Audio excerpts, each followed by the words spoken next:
very much.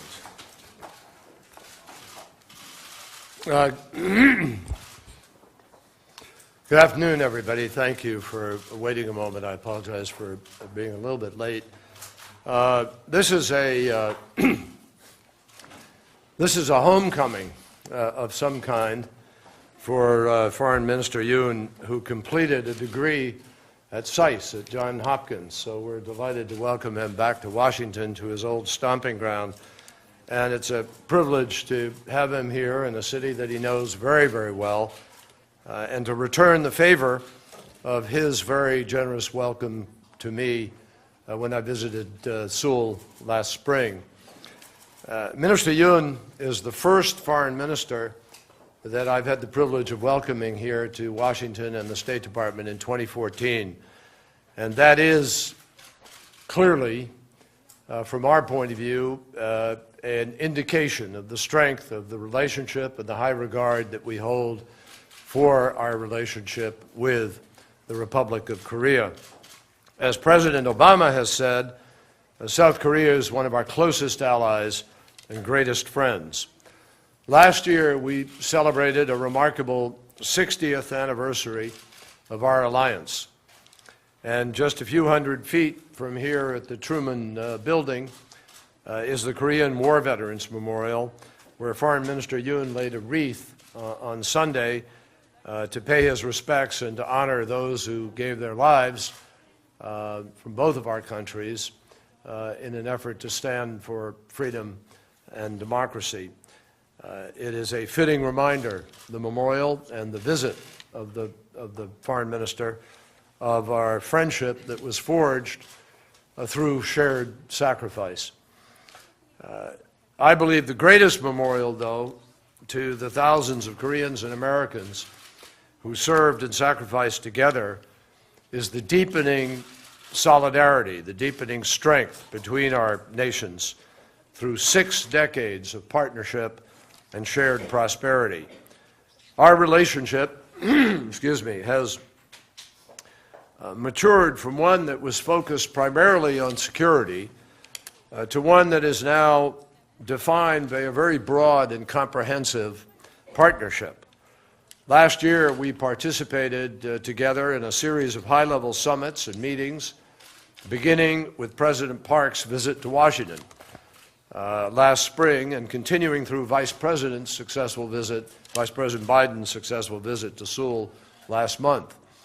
So with this visit, we build upon that trust, and we build upon the legacy that we celebrated last year.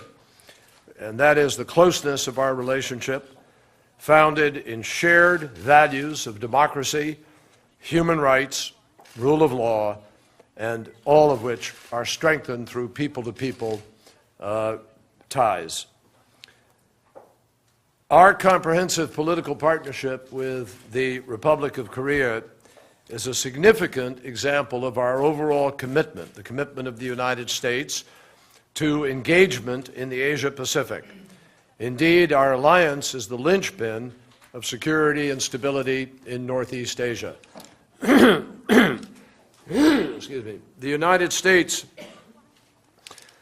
and the Republic of Korea stand very firmly united, without an inch of daylight between us, not a sliver of daylight, on the subject of opposition to North Korea's destabilizing nuclear and ballistic missile programs and proliferation activities. And the international community stands with us. The United States supports President Park's firm, principled approach to North Korea.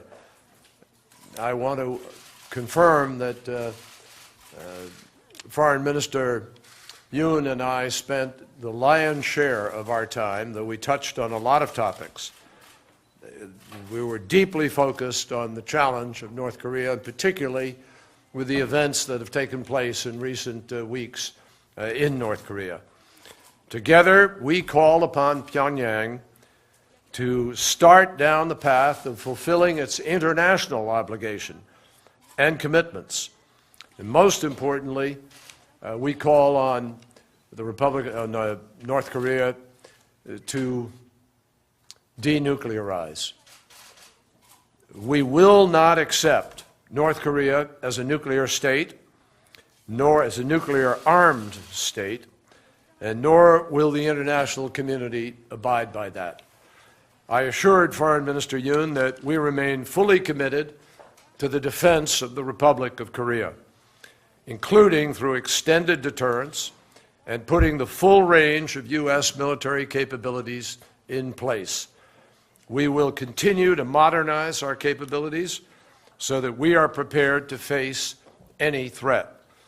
We are also working hard to reach agreement on burden sharing and the transfer of wartime operational control so that we can continue the great advances that we have achieved to date.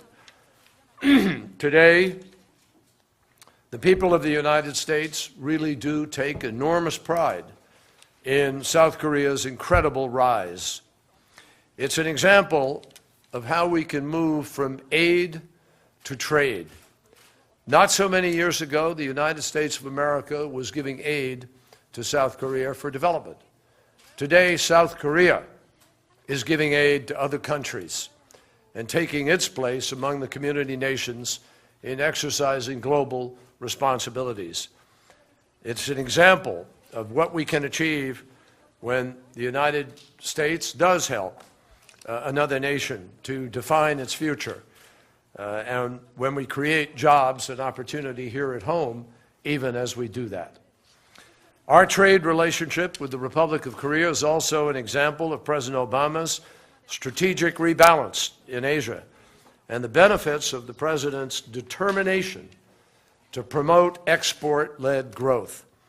Because of the U.S.-Korea Free Trade Agreement, which will be 2 years old in a few months, our trade has grown to $130 billion a year.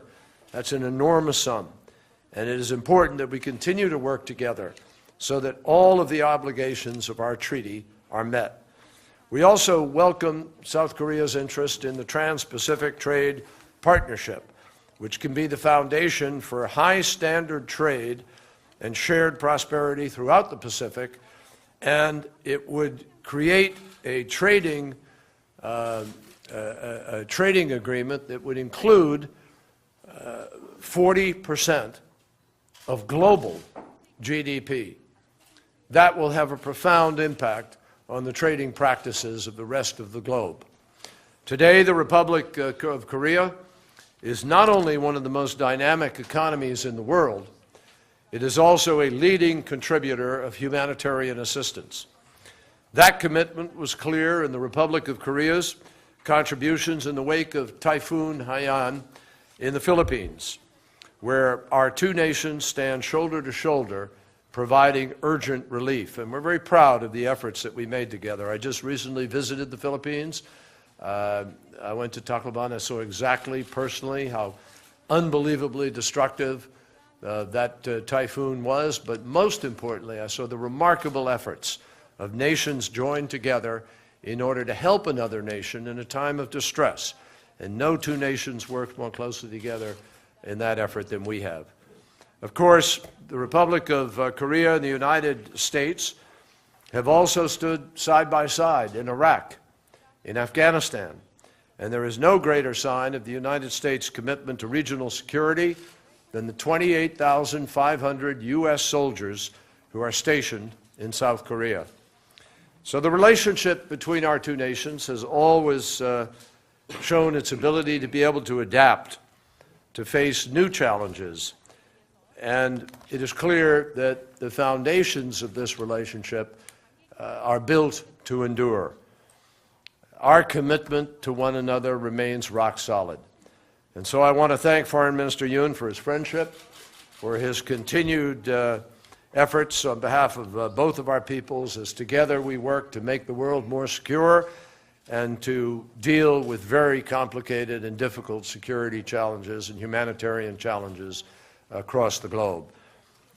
We hope that this year will mark a year of greater prosperity and opportunity and stability and peacefulness for both of our nations and for all of our neighbors. And this marks the first year in the next 60 years of our great alliance. Thank you for being here with us. Appreciate it. Thank you, Secretary Kerry, for your kind words addressed to me. I have always treasured the meetings with Secretary Kerry, so productive and enjoyable without fail. Nevertheless, I believe that we have outdone ourselves today, as our meeting has proved to be all the more timely and significant in a number of ways. As you recall, President Park and President Obama held a successful summit in May last year. Secretary Kerry and I also enjoyed plenty of discussions throughout the year, sometimes face-to-face and sometimes on the phone. As a result, our two countries have been able to make notable achievements in a wide range of areas, encompassing bilateral, regional, and global issues. As we embark on a New Year's journey, it has to be said that the latest developments on the Korean Peninsula and in Northeast Asia warrant our special attention and close coordination.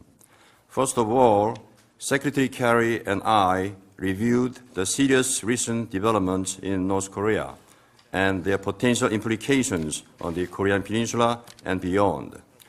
We agreed to enhance policy coordination to tackle North Korean issues, which include maintaining stability on the Korean Peninsula and seeking progress in the resolution of North Korean nuclear problem.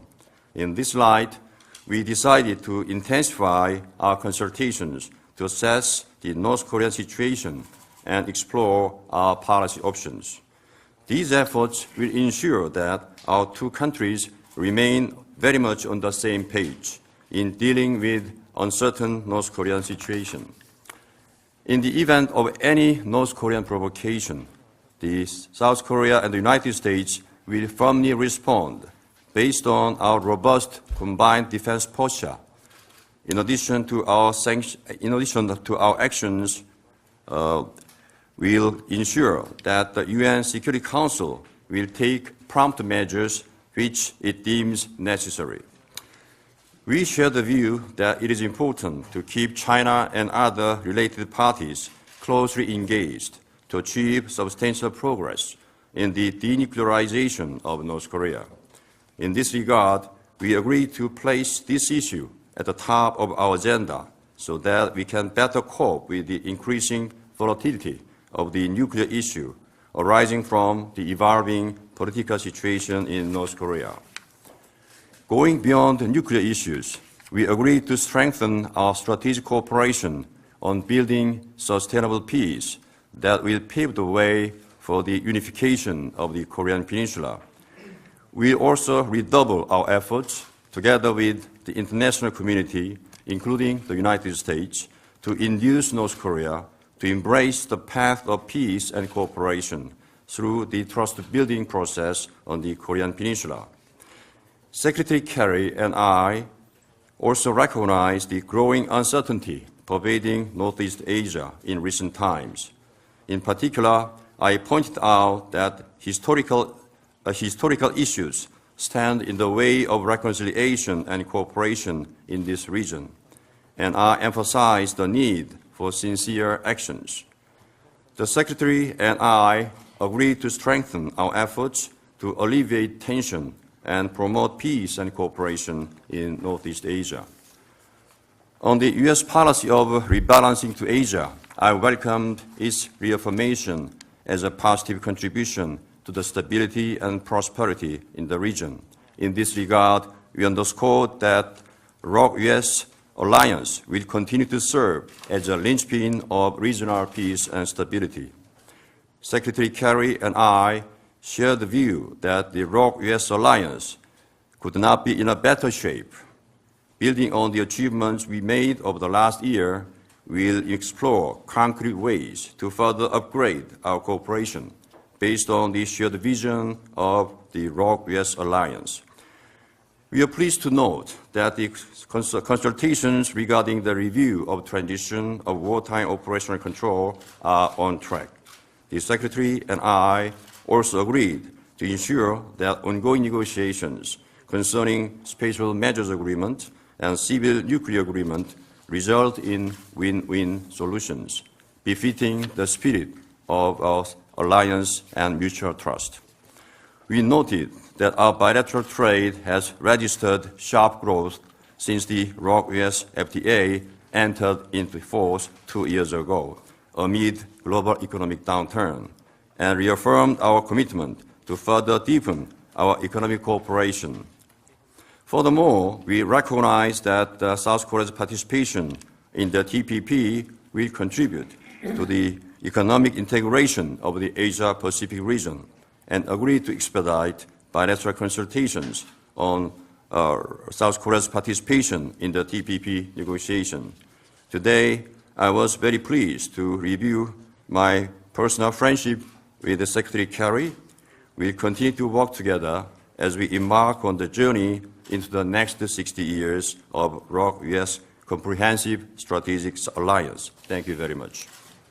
Byung-se, thank you very much. Thank you, I John. appreciate it. As I was listening to Byung-se talk a moment ago, we were celebrating 60 years of an alliance, and I suddenly thought 45 years ago, as I heard him refer to rocks, I was thinking that in Vietnam, when I was a young officer, we worked with ROK troops. I worked with them very directly.